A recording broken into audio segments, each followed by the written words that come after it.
So I just picked up some food from Hibachi 101 because we're gonna be doing a mukbang. So I got some shrimp with steak and rice with my vegetables, and I got some white sauce on the side and some hot sauce as well. So I've been wanting to do a video like this for some time now. I just honestly didn't know what to do it on. I guess what people would want to hear me talk about, because a mukbang, whatever it's called, like, you know, it's kind of like a story time. So I was like, what would people really want to like hear me talk about? We ain't shit. Like, who wants to hear about us, right? But you guys gave me an idea because let me prep my food while I'm talking to you guys. I'm not a really good multitasker. So did I forget my fork? Here it is.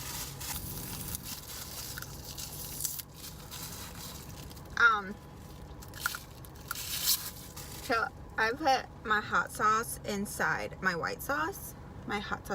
Inside my white sauce. And then I mix it together. I will show you guys, but I'm going to make such a mess. Then I mix it together so my food can be a little spicy. Oh my god, this is too much white sauce. So yeah, so some of you guys gave me an idea because every time I either run into someone, or my husband runs into someone, or someone just checking up on me, they'll ask me, you know, how did your labor and delivery go? And I think I've told the story like 100 times. And I told my husband, I was like, you know what, maybe I should do a mukbang for whoever wants to know how my labor and delivery went. Now, before I get into the story, until story time, if you are one of those people that gets grossed out by, you know, labor and delivery, just go ahead and exit out my video. If you get offended because my story is not like your story, go ahead and get out. If you're gonna chew me out for anything that I'm going to say and you feel like you're already offended for any reason, just go ahead and exit out the video whenever you feel that way. This is my story, and this is what happened to me. This is my experience, and I wanted to share it with you guys. But I did want to talk about how it all went down, and what happened, and how I felt, and the recovery, and like the whole nine. So let's get to the story. But first, let me take a bite of my food.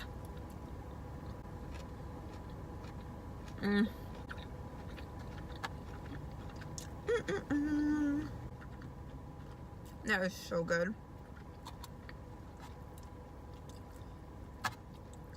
Alright, I'm gonna eat a little more so I can just start my story. It's a little spicy. I shouldn't have put so much hot sauce in there.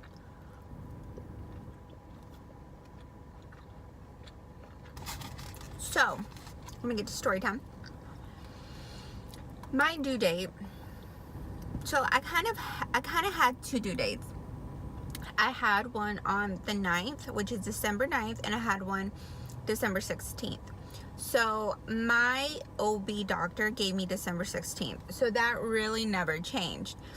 9th, and I'm explaining this because I might have told people that, you know, like some of my friends, so I want to explain it. So with my doctor, we had an anatomy scan, and everything was perfect, but just to be on the safe side, I wanted to get a second opinion on something I was concerned about personally for my health. Maybe one day I'll do a whole other video for that. So I was concerned about this situation. So my doctor referred me to another doctor to get an anatomy scan, to get a second opinion of the baby, the cervix, the whole nine. So we go up to Raleigh, and that doctor tells me that the baby was measuring a little bigger than the 16th. So they gave me another due date, which was the 9th. When I came back to my OB was like, don't worry about it. We're not switching it. We're just going to leave it at that. We're going to keep December 16th. So I was like, okay. So when people would ask me, I would kind of tell them like, oh, it could be the 9th or it could be the 16th, because I really didn't know what the baby would decide to do. So I would tell people that. Okay. So fast forward to December, the week of my last week of December, because you start going weekly to the OB. So fast forward to the last week of my appointments. So that was my last appointment was December 11th. And if you guys see me look down, I have a little calendar to make sure I give you guys the correct dates. So my husband and I go. He goes to all my appointments with me. So we go to my last appointment, and you know, they check you to see how far along you are, how you're feeling, and things like that. They checked me, and I was 0 centimeters dilated. So I was a little upset because his due date again was the 16th. That was the 11th. I was like, okay, well, there's nothing going on. Okay, what can I do? So my husband did ask at that appointment, like, what would happen if the baby didn't come out on the 16th? So basically an induction, or what other options do we have? So my doctor was like, you know what? Honestly, an induction is an option, but you know, we're in no rush. We are not in no rush. She's completely healthy. The baby's completely healthy. He was like, I think that, you know, we should let her body do its thing and kind of just wait it out and see what happens. He was like, but I'll give you guys an option now. You guys can come back this Friday, which that Friday was the 14th. And he was like, you guys can come back this Friday and I can check you again and see if anything has changed. And then we can talk a little more in detail of induction if that's something you guys had in mind. Induction was my last plan. I didn't think of really inducing, or that wasn't really something I wanted to do. So anyway, we go back on Friday. So that's the Tuesday, Wednesday, Thursday, Friday. 3 days later, we go back to my OB and he checks me. And he like gives me this like wide-eyed look, and he's like, how many did I tell you Tuesday? Wasn't it 0? And I was like, yeah. He's like, you're 1 centimeter dilated. And I was like, oh my God, I need to go home and eat more pineapples, because that's literally all I did those 3 days. Honestly, I think it was just my body doing its thing. I know there's a lot of wives' tales, so please do not quote me if you're pregnant. Do all this at your own risk. Everything's natural that I did, but do it at your own risk, because, you know, I'm no doctor, or I'm no expert in none of this. But for those 3 days, I was shocked that I was 1 centimeter dilated, because for those 3 days, I ate a lot of pineapple. I drank ginger tea. Ginger tea and cinnamon tea, and I also had raspberry leaf tea, and then I also had I walked a lot. My mom made me walk a lot, and I ate a lot of spicy food and Buffalo Wild Wings. I ate the mango habanero wings, but then again, I've always eaten those and anything spicy.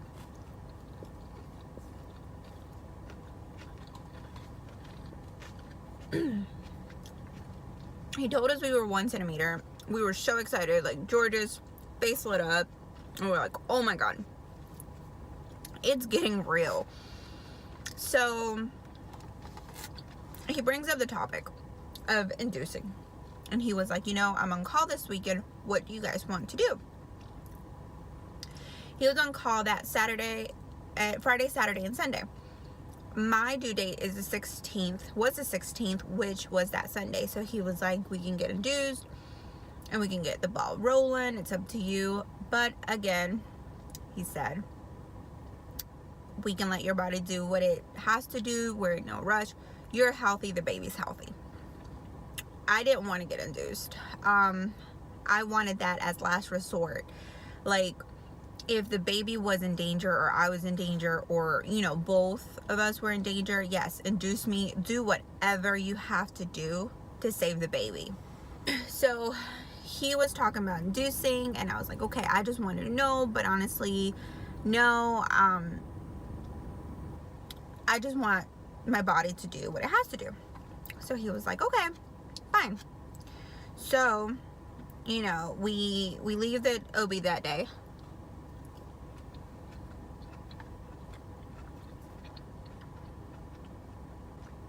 And the next day, it was Saturday, and George was gonna go into work on Saturday morning. I go to the restroom right before he leaves. No, actually, I'm lying. He had just left. And I went into the restroom, and I thought my water broke. So I felt some water trickling down. I've never been pregnant, so I don't know what to expect, you know. And it was some water, it was some fluid, and I was freaking out. And I was like, oh my God, what is this? It's crazy because his due date's the 16th. So I called my husband, and I was like, I need you to turn around. We have to figure this out. So he turns around. We're like at the house kind of talking. My mom's there, and you know, my mom's like, go to the hospital and go get it checked out. Go see if it is your water. And you know, George is like, well, let's go to the hospital, or call your doctor, see what's going on, see if they can take you, or let's just go to the hospital. I'm the type of person, I hate bugging people. I'm not a complainer at all. Like, I felt like I was gonna bother my doctor if I showed up and I wasn't having the baby. That's just the way I think. So I was like, I don't want to go, because what if it's not my water? What if I'm just overreacting? I've never had a baby. They're gonna think I'm just being dramatic because I'm a first-time mom. But my doctor laughed at me, and he was like, you did the right thing. You know, stop overthinking it. If you don't know, just come. So anyway, we ended up at the hospital. They ran tests on me. I was there for about 4 or 5 hours. They had to run a few more tests to make sure whether it was my water or not. And all the tests came back negative. Apparently it was just more of a fluid, more of a mucus plug. I was like, okay, well, it's not the baby. Let's go home. Let's just kind of wait it out now. And before I left, my nurse that I had, my labor and delivery nurse that I had at the hospital at the moment, mentioned to me,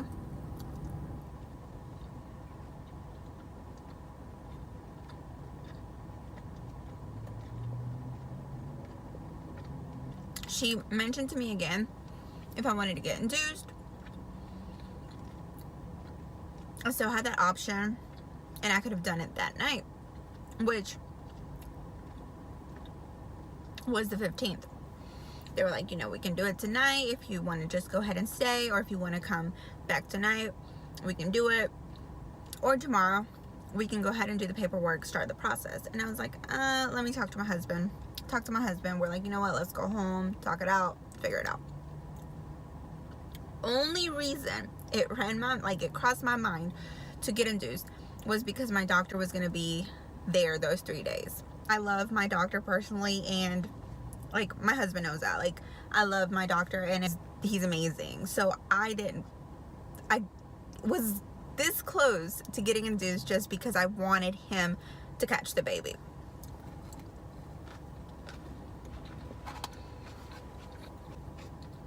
I look like such a chipmunk when I eat. But we go out to eat that night, and my dad called, my brothers called, just to see how I was doing. My dad lives in Florida, so he's not around here, so he called to see how I was doing, and my dad was like, you know, honestly, just wait it out. Wait to see what your body does, you know, don't force it.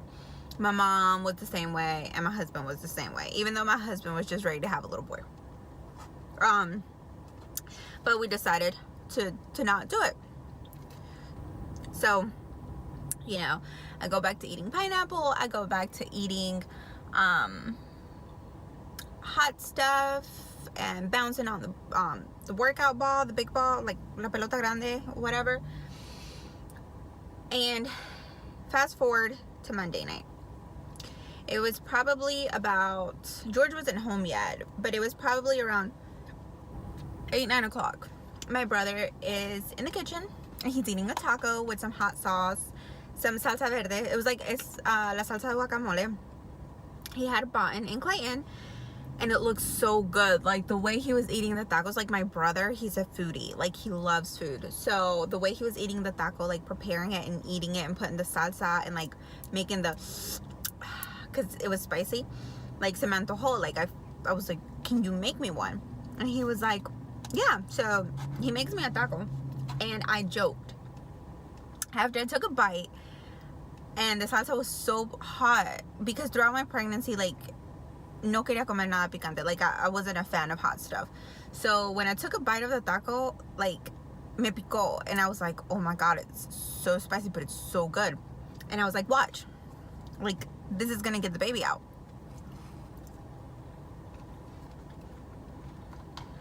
I got ready for bed, waited for George to get there. We're laying in bed, and I asked him to rub my lower back. He does that every day. So he starts rubbing my back. The baby's kicking. The baby used to kick so much around the time that we were going to bed. And I think it's because George talked to him a lot around that time. He would, like, touch him and, like, try to play with him and talk to him. So he was moving a lot. And he, like, George was massaging my lower back. And I heard, like, a little pop. And I had read in somewhere in my mommy forums that you could possibly hear a pop, and my mama had told me that too. I don't think it happens to everybody, because I told this one girl that, and she just looked at me like I was weird. But I've heard that you could possibly hear a pop. So I heard a pop noise, and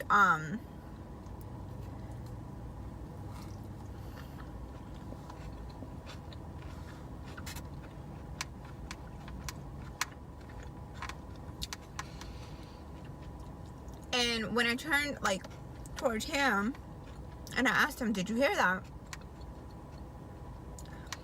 A mild contraction came through, which at the time, I didn't know if it was a cramp, Braxton Hicks. I had no idea. So I was like, whoa, what was that? And I told him, I was like, that could have been a contraction. So I was like, you know what, let me get up, let me walk to the bathroom. I have to potty before we go to bed, before I fall asleep anyway. So I get up, go to the bathroom, pull down my pajamas, and water trickled down. And I was like, because it was the same amount that trickled down the day we ended up at the hospital. Me and my best friend were talking about this. You know, in, like, novelas, they show, like, when their water breaks, like, oh my god, like, their water breaks in Spanish. Like, that's a lot. That's not how my water broke. My water, literally, it was like little gotitas. Like, it just trickled down. Like, it was like little raindrops. That's it. Like, nothing, like, nothing too crazy. So my water broke at 11:54. I called my husband in the bathroom, and I was like, oh my god, look, what is this? Do you think it's more fluid? Should we go? What should we do? And as soon as I said that, I was sitting on the toilet, and as soon as I said that, I got a contraction. It was a little stronger than the first one, and I was like, I think that was another one. I think that was a contraction. He was like, oh my god. So my husband got a little, you could tell he got a little nervous. I'll be honest with you guys, I was nervous, I was scared. I was like, oh my god, like, it's time. Like, it completely hit me, like, holy fuck. But I was like, what do we do? And he called the hospital, but they just told us, like, there's nothing to do, just come on in if you think her water broke. So he goes, he calls my mom, and my mom was like, well, let's go to the hospital, you know, go take a shower, kind of calm down a little, let's go ahead and go to the hospital. So I jumped in the shower, rinsed off a little, I rinsed off a little, I get out of the shower. Before I make it to the kitchen, I feel another contraction coming, and this one was a little more stronger. I had to hold on to the breakfast bar table thing that is there. And at this point, we're staying with my mom because I need a lot of, like, I felt like I was going to need a lot of help. I wanted to be near my mom. My mom was going to be able to help me. So we were staying at my mom's. So I hold on to the breakfast bar thing that she has there. And here comes a contraction. And I was like, holy fuck. Like, this is some mother shit. Like, this hurts. Like, I thought they were supposed to be, like, gradually, you know? So, I go to the room, I get ready, contraction after contraction, I'm just kind of breathing them through. We get in the car, we go to the hospital. Again, it took me a minute to walk inside the hospital because the contractions were strong. So I get in the hospital, it's probably almost 1 o'clock. So I go in, sign paperwork. From there, we get into one of the rooms and they do the test again to make sure it's my water.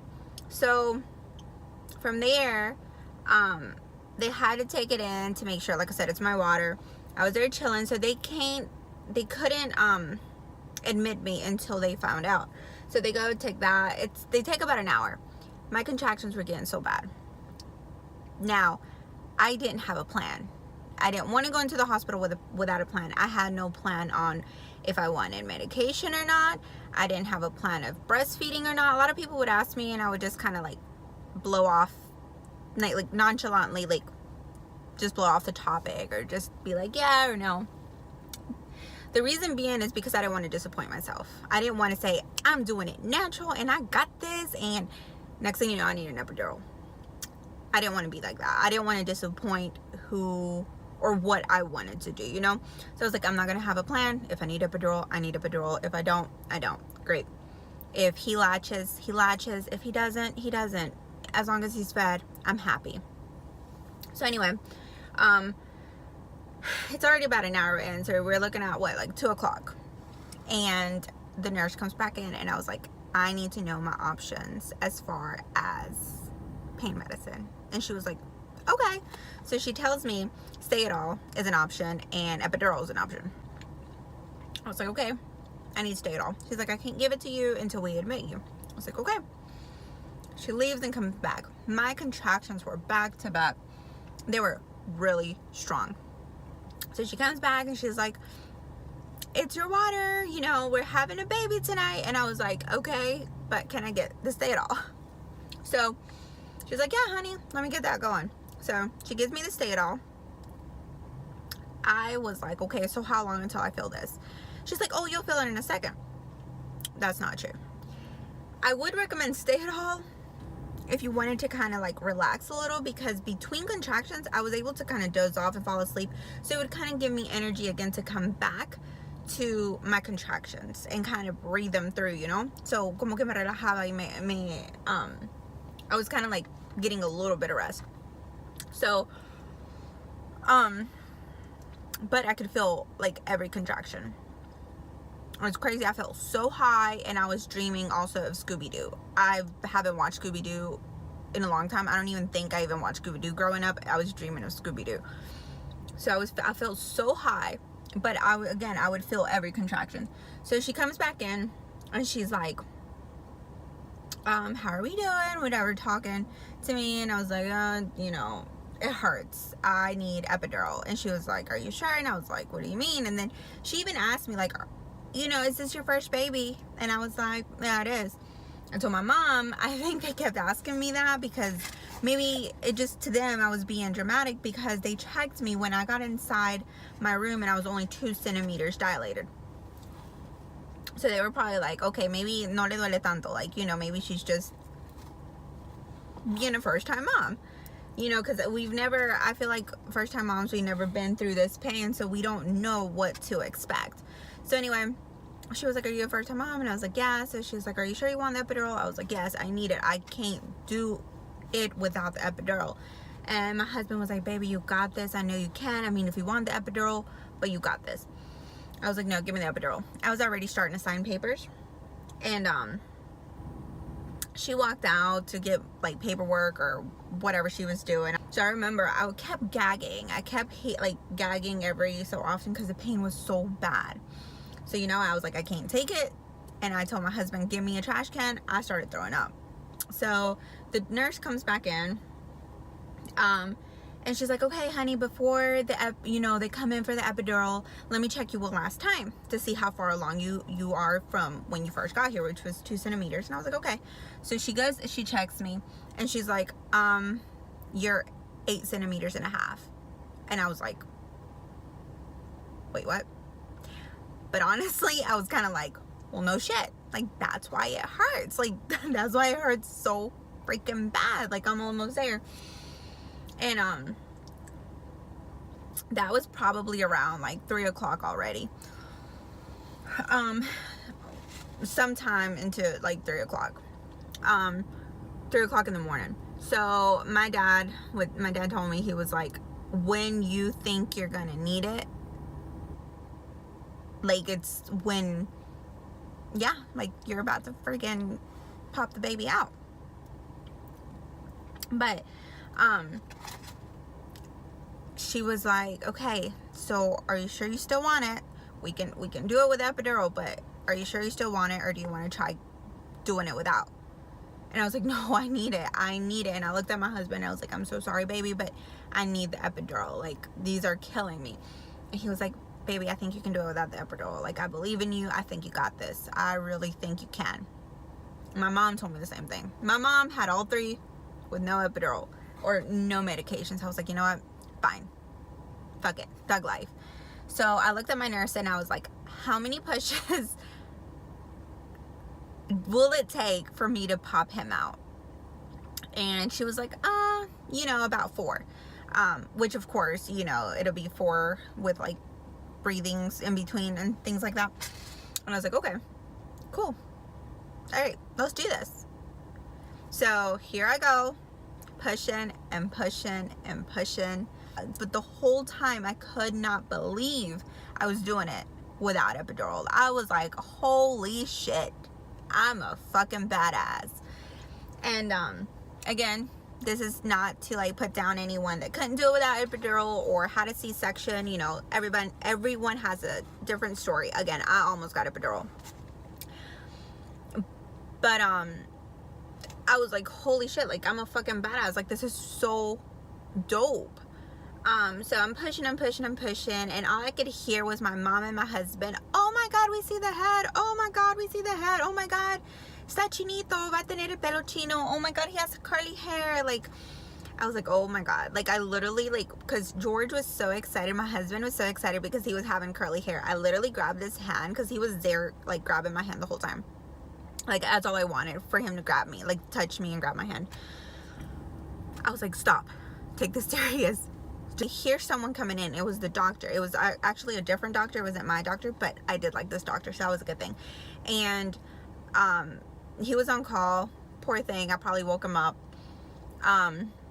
He comes in, and literally, like, one more push, and the baby, I felt everything, like, the whole baby come out. I was like, holy fuck. I just pushed out a whole fucking baby. Pushed him out. They grab him. Like, they put him on top of me. I was like, oh my God. Oh my God. I pushed out a baby.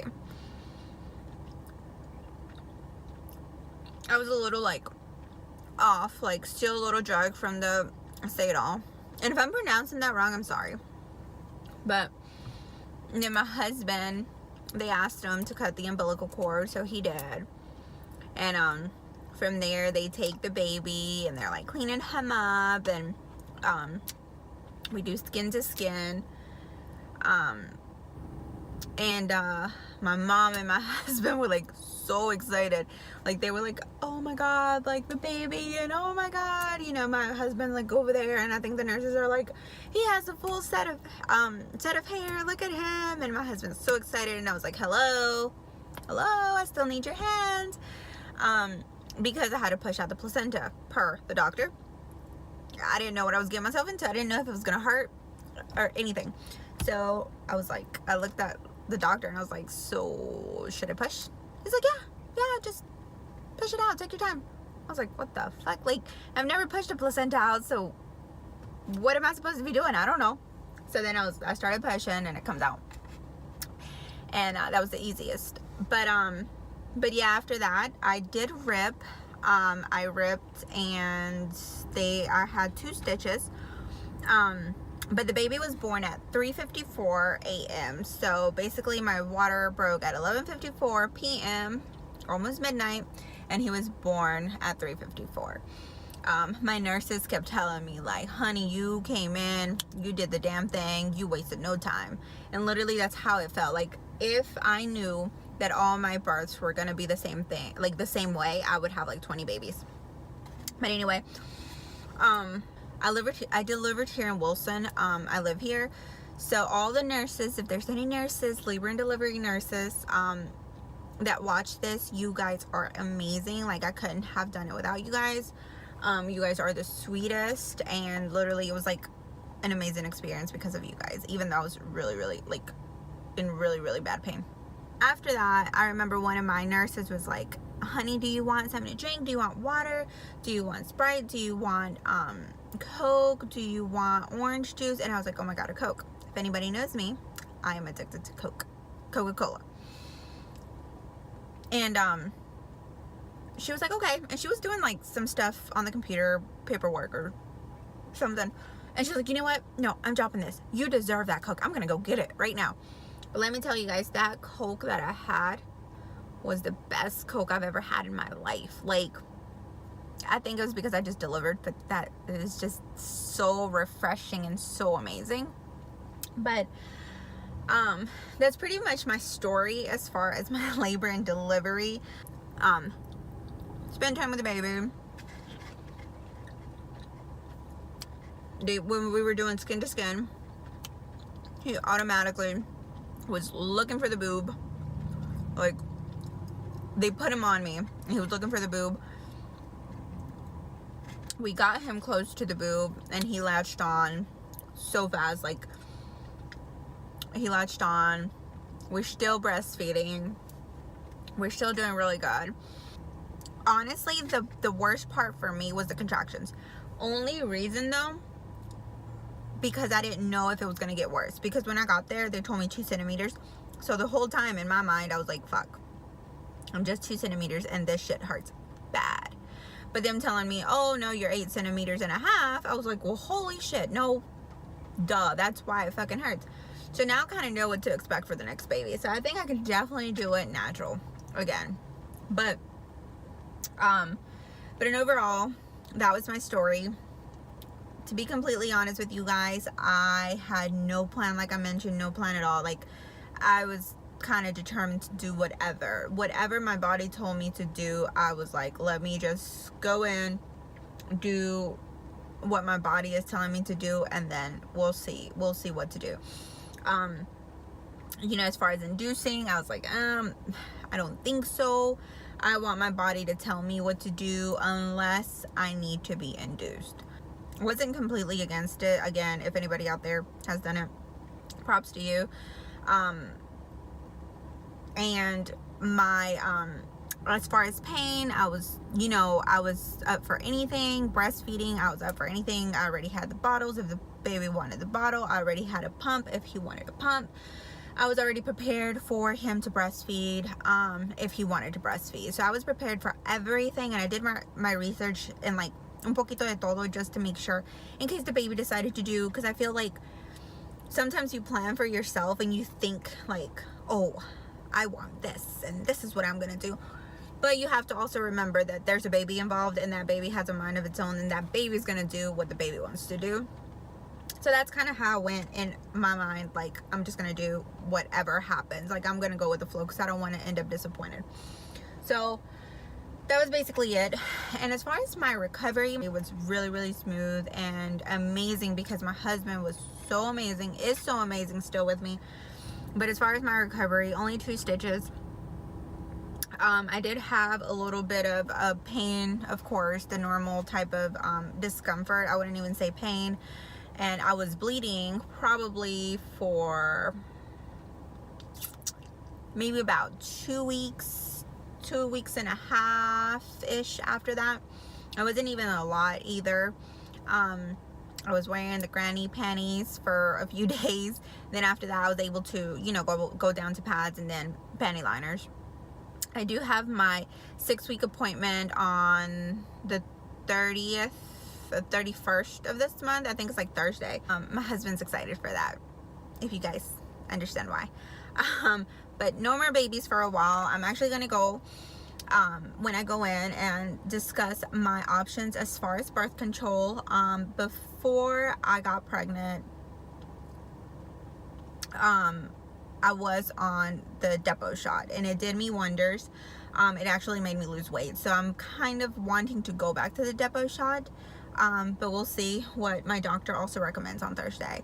And then as far as weight gain, I have lost 30 pounds from when I was pregnant. I'm not even going to talk about numbers because I was up there when I was pregnant. I enjoyed a lot of food.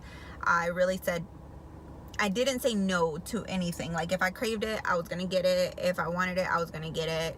If it was in front of me, I was probably going to eat it. Why? Because I'm going to enjoy my pregnancy. There's a quote que dicen, tallas hay muchas, vida solo una. So I lived by that quote the whole pregnancy, and I regret nothing. I'm still looking at losing a good like 15 pounds. Maybe 20, and that's still pushing it. That's a little less, just losing a little more than what I was before.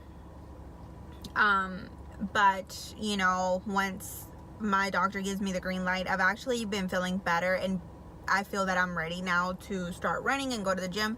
But once my doctor gives me the green light on Thursday to start working out, that's definitely what I'm gonna do, because my mom, being a Mexican mom, I have to be on rest as much as I can. So, and I didn't obey her rule very, very much, so she wasn't very happy about that. But we did join a challenge, a fitness challenge. It's 8 weeks, so I'll see what happens, and hopefully, you know, that'll get me back to my desired weight, at least by summertime. So we'll see what happens. But I can't do mukbangs. Like, I can't talk and eat at the same time. Like, I already take forever eating, and I take forever talking. It doesn't work out, and my food's cold. But that's it for today. That's my story time. I don't know if I forgot anything else, because that was a really long story. But maybe I'll do an update on being a mummy, being a mom. I'll do an update on that. Being a mom has been amazing. But maybe George and I can do a mukbang on how it's been with a little boy. He's like the sweetest thing ever. But I'm about to go home and reheat my food and breastfeed the baby. My mom is watching him, so I had time to do the mukbang for you guys. And we'll be doing more challenges soon, so I'm gonna try to be more active, I promise you guys. If there's anything you guys want to watch, either me do or me and George do, just let us know. But that's it for today. Thank you guys again, and yeah, I'll see you guys on the next one.